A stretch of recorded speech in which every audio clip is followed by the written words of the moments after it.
right now employers need to really understand how to work with the new generation, let's say the Gen Z and the Gen Alphas, because one of their major characteristics is that right now most of the Gen Zs are shying off, according to that article, are shying off from leadership positions as long as it's going to give them more stress and Love it for you. as long as it's going to give them more stress or it's going to take a toll on their mental health or their health in general, then they're not going to take it, even if it means it's more money.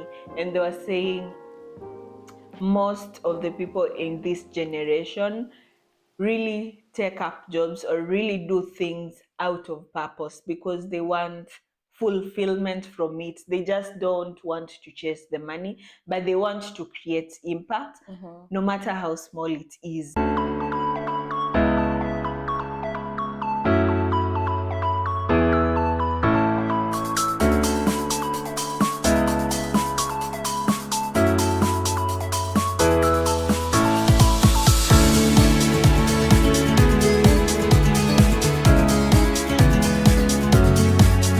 Hello, everyone, and welcome back to the Balance It podcast. Balance It is a platform that empowers young men and women to live a purposeful life. We delve into conversations relating to purpose-driven living, health, wellness, entrepreneurship, and abroad experiences. I'm Gertrude Nasike. And I am Etta Onyoni. And in today's episode, we are going to look at why mental health is a priority this year, or why it should actually be a priority in 2025 as we are coming to the close of the year. Yes. And I think it's a very important conversation for us to have because right now you see all sorts of, I don't know if you've realized there is new crop of words that we really didn't know. The other day I was talking to my friend and he was telling me that one of his friends has by what disorder, and bipolar. Not bipolar. Bipolar is a little bit common. Oh my god! But it was something a disorder. But when we looked onto it, it was something related to emotional problems, and you realize that these are things that are really cropping up right now.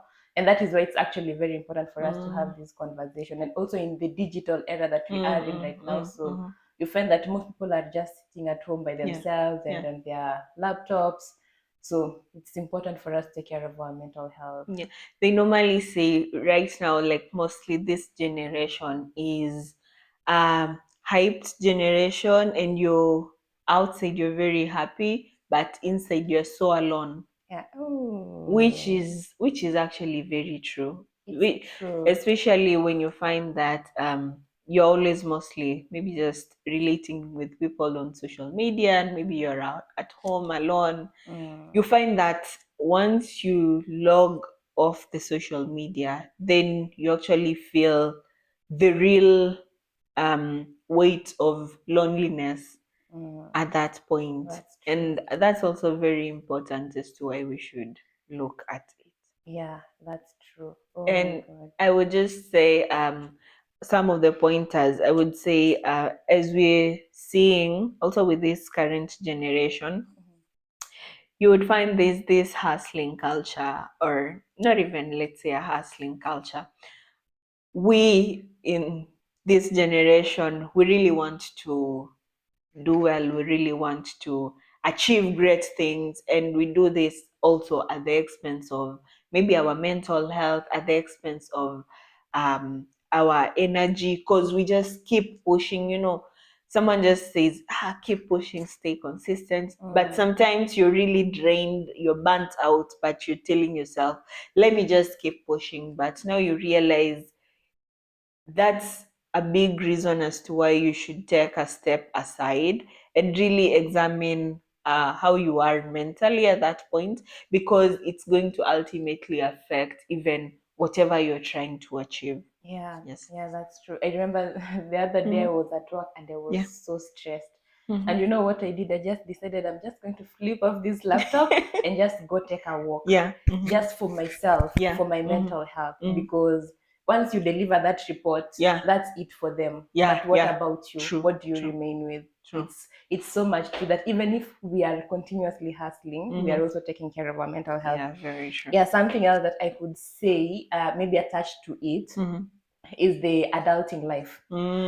As we continue to adult, things are continuously piling up, piling up. And you really put your self-care at the back of your priorities. So you might have, maybe if you have kids, taking kids to school, ensuring that your family is okay, ensuring that your finances are in check. But now you forget that you are really putting your mental health at the list of priorities. That if I get time, I might go and work out. If I get time, I might come and visit Gateway. If there is that if that is normally attached to the self-care. And that is why we really need to focus on actually ensuring that our mental health is really in check, because things will continuously be there. And now self-care should also be a part of the priorities in our daily lives. Definitely. I wouldn't agree less. And then you would find, actually, if you're not okay mentally, if you're not, they normally say a happy person is a happy child, is a happy sister, a happy daughter, a happy wife, or a happy husband, But if you're putting your self-care at the back of it all, you're going to be drained. And now all the ripple effect of your burnout, of your stress, is going to actually come back to the people you're trying to protect and trying to show up for, So at least it's very important we do prioritize that. And I think another reason as to why mental health is a priority, or should be a priority this year, is because there's a rising awareness about the benefits that come with being mentally okay. And then you remember, in the past, mental struggles used to be associated with maybe madness or a curse in your family. But right now, people have understood there are a lot of causes that actually make people act the way they are. Sometimes the environment they've been brought up, past traumas, and every other thing. So at least the fact that there's more awareness about this mental health and the benefits that come from it are making it a priority, and many people are really taking into consideration. And then you would find, I was reading some article and they were saying right now employers need to really understand how to work with the new generation, let's say the Gen Z and the Gen Alphas, because one of their major characteristics is that right now most of the Gen Zs are shying off, according to that article, are shying off from leadership positions as long as it's going to give them more stress and love it for you. as long as it's going to give them more stress, or it's going to take a toll on their mental health or their health in general, then they're not going to take it, even if it means it's more money. And they were saying most of the people in this generation really take up jobs or really do things out of purpose because they want fulfillment from it. They just don't want to chase the money, but they want to create impact, no matter how small it is. That's the kind of fulfillment that they're looking for. And I feel like it's a good thing. So that's something I really think it's a good thing, because in the past generation, they're saying, like the millennials, they would reluctantly take that role, but they have to take it because it's more money and maybe they have more responsibilities and stuff. But now this new generation, they're like, no, even if that money is going to take a real toll on my health, then it's not worth a try, which I think it's a good place to be. As much as it might be a struggle, maybe finding something that can really sustain you and make you financially comfortable. But at the end of it all, you're trading you're not trading your peace and your mental health for money. That's true. And once you notice that at an early age, you can be able to start something that is based on your purpose or your passion. And you can even make money. So eventually the long run consequences of taking care of your mental health, they're more positive. True. So I think before people are looking at the short term gains, and like they're not looking at the long term gains at the end of the day.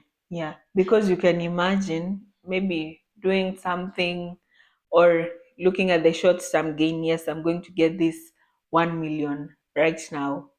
And then 2 years later, hey, you can't even stand yourself. You have a lot of pressure, you're stressed out, as compared to someone who said, oh no, I'm going to build slowly, and later on they're at their actualization and they're receiving these millions and millions constantly, but at the same time they have their mental health in check. Like that is a very good thing to not. And something else that is also related to that is right now we are also seeing there are so many ways that we can actually take care of our mental health. And we have talked about them over and over again, be it taking a walk, be it therapy. And things like therapy, people are more vocal when talking about things like therapy. The same way you say that before people were talking about mental health as maybe you have a disorder or something, but right now when you say that I am going to therapy, it doesn't have to be really that I have a problem. Maybe I just want to ensure that where I am at right now, I just want to continuously be at that point, or even get like that my graph can be upward.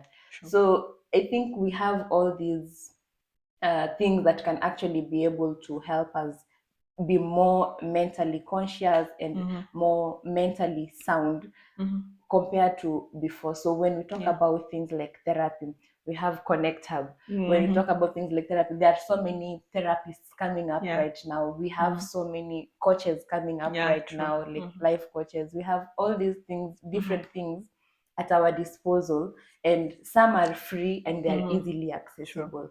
And so it's like you really don't have a reason to say that you might be having a reason on why you have the mental health issues, but at the same time you also need to look out at what are those things that are easily available to me to actually utilize in order to actually take care of my mental health. So having all those things, it's just about us to take action and based on our financial place where we are at. And wow, that's really well elaborated. And I would say also another thing is you would realize if you're in a good mental state, then even let's say if you're running businesses or running an enterprise, you will be in a better position to make decisions. You'll be in a better positions to lead your team as compared to when you're not in a good state, because now you would find you're just acting out of agitation and just out of impulse, and that really affects your business at the end of it all. So the fact that people are also now understanding that there are more benefits to really just checking up on yourself, then it's a good thing, and it's something that we can really say is bringing mental health as a priority this year. And nobody is coming to tell you that Nobody. I feel like Gertrude now. You Yes, look I might see the signs, like maybe how you are talking to me or how you are responding to issues. But it's until you decide by yourself that I am not okay. And often at times we know that we are not okay. True. But either we don't know how to get the help. But now, like right now, you can I always advocate for ChatGPT. Just ask ChatGPT. Like that is the easiest available free version of advice that you can get. That is where you can decide. Like that is where you can begin from, or you can as well check out our website. So like having all those free possibilities around us.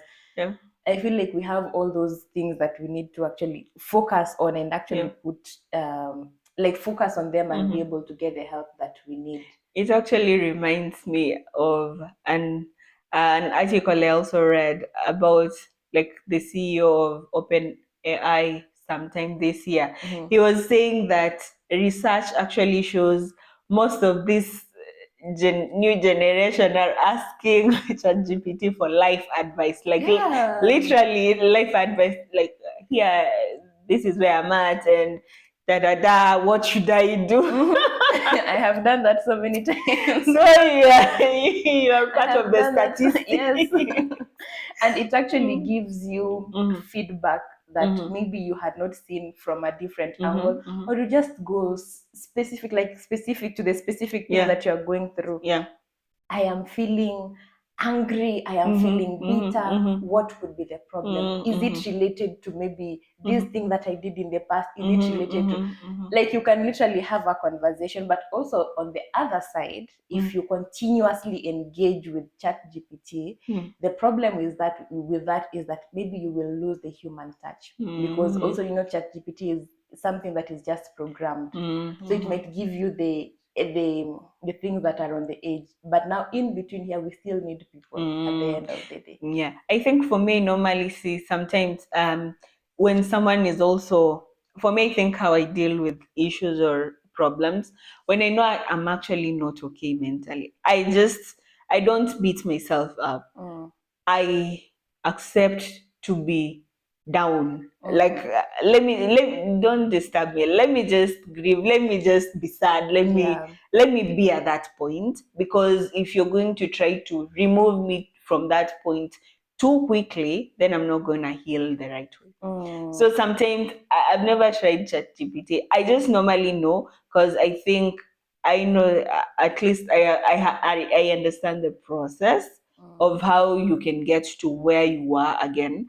But at that point, nothing makes sense. So being sad and being angry, but not also allowing it to really get into your head so much every time, would work for me. Yeah. And then with time, you realize, as you come out from that sad period, you just get into different zones of acceptance, and that's how for me it worked. But maybe I will try ChatGPT But one day. that is also a very good of processing the emotions, because it always begins with the acceptance and the awareness, and then now deciding what to do next. Yeah. Like, also, even with asking ChatGPT, it shouldn't also be your first time, like the immediate action point that you need to take.